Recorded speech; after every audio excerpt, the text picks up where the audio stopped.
for India's salaried workforce, the EPFO, or if you talk about your provident fund, it remains the most reliable foundation of retirement savings. And now, in the latest EPFO rule changes in 2025, the way you can access, withdraw, and plan your PF and pension money has changed significantly. Now, to help us break this down, by personal finance experts, Kunal, Kabra and Arnav Pandya are there with us. Welcome to the show. Kunal, to begin with, this 100% withdrawal flexibility sounds good, but what exactly counts as eligible balance?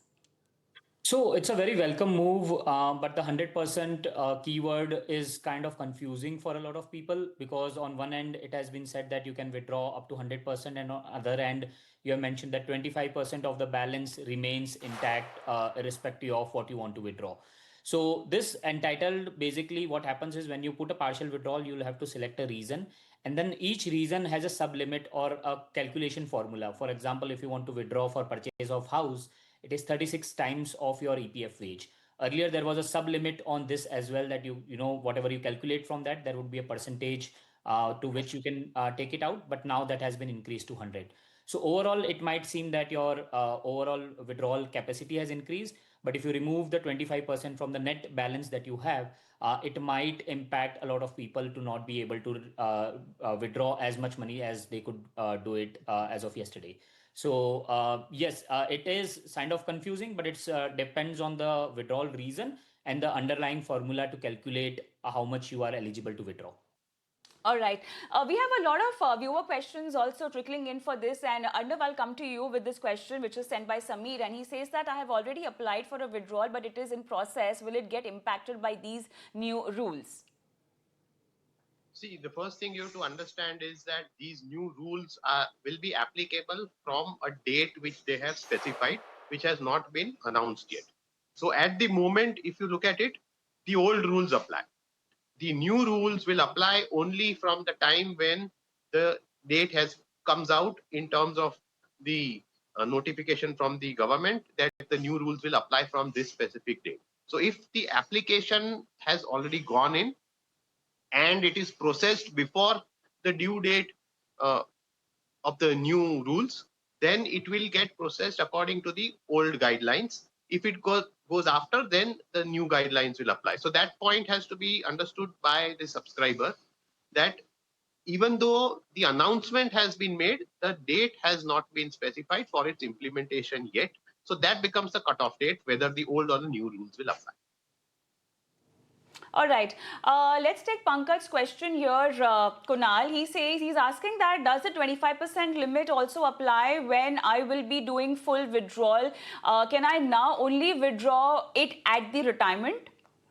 No, so the 25% limit that you have, it is only for partial withdrawals. For full withdrawal, the time limit has changed. So earlier you would be eligible to do a full withdrawal after 2 months, and now it has been increased to 12 months of non-contribution to EPFO. But when you are not employed or not contributing to EPFO for 12 months, then you can withdraw 100% of your PF balance. So this 25% limit doesn't apply to that. This question is from Sandeep Arnav. He says that does the 25% imply on employer share or employee share? So see, earlier there was this distinction in terms of what you could withdraw, in terms of the employee share, employer share, plus the earnings on it, which is interest. Now, according to these new guidelines, everything has been consolidated in terms of both the employer share as well as the employee share, plus the interest which is earned on it, because as per the details which have come out right now, this talk of the total figure which is there in your EPFO account. So ideally, this will include all three of them.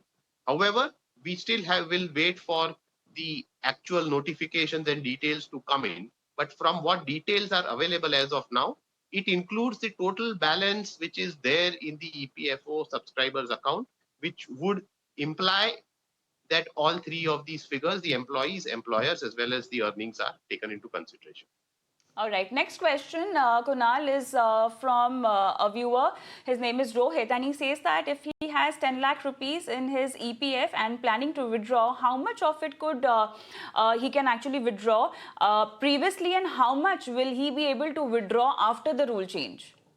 Right. So this kind of depends on a few factors. One is whether he is currently employed or have not contributed to EPFO for a time. So if he's unemployed for almost 60 days, as per the old rules, he can withdraw the entire sum. As per the new rules, if he's unemployed for 12 months, then he can withdraw the full amount. When it comes to partial withdrawal, it depends on what's the reason that he's withdrawing for. If it is illness or things like that, the withdrawal limit remains similar. But if it is for home loans or purchase of a property, right, then it gets into final calculations of what is his EPF wage and 36 times of that, what's the actual amount that comes. Based on that, if it is the old rule, then he can withdraw 90% of that funds. But if it's the new rule, removing the 25%, he can withdraw max up to 7.5 lakhs.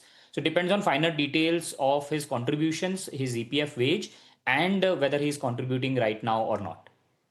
So, Arnav, one very important thing also is for someone who loses their job, waiting 12 months to withdraw PF. Now, does this make financial planning tougher? Isn't this going to add pressure, especially if you've been, someone totally relying on your PF money?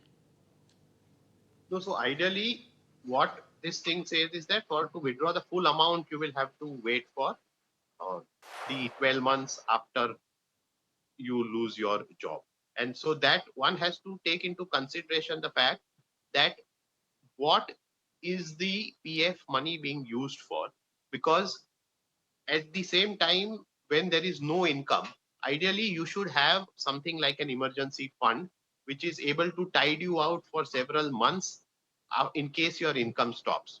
So, barring some very serious situations where even the amount which is available as an emergency fund is not available to you for use, one has to ensure that there is some planning which is done, which is that if you want to access your full PF money in case you lose your job, there is a longer time period available. But one also has to understand why the government is doing this, and which is to ensure that people do not ensure that the balance in that PF keeps going down. Because what happens then is that if it is too easy to withdraw the full amount, then you take the money and use it for some purpose, but you are not able to achieve your goal of retirement planning.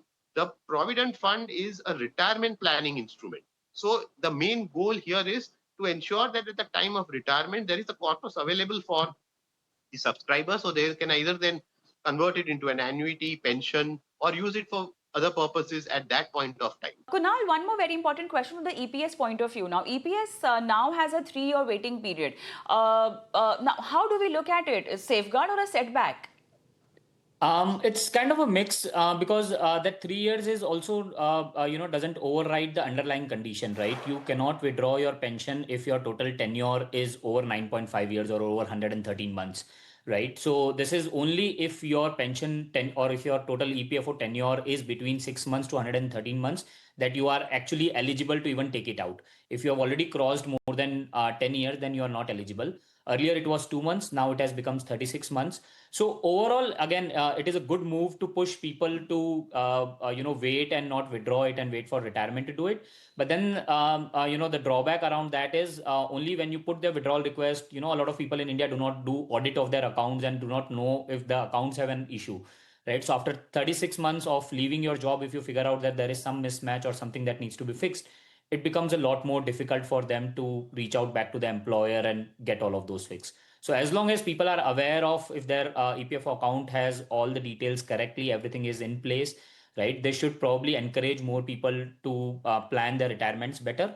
But otherwise, yes, this could become problem for people who do not have good plans around their emergency funds or around have a knowledge about their EPFO account status. Thank you so much, Arnav and Kunal, for being on the show, helping our viewers understand everything in detail about these new norms on PF. So for all viewers, thank you so much for watching The Money Show. Stay informed, stay smart, and remember, when it comes to your money, you can manage it on your own. And that's the entire purpose of having this show every day. You can send us your questions on the WhatsApp number that's flashing on the screen. You can also email us your questions on the email ID, be it about PF, your financial planning, or anything about your investments. We have our experts who can guide you ahead. Thank you so much for watching. Goodbye.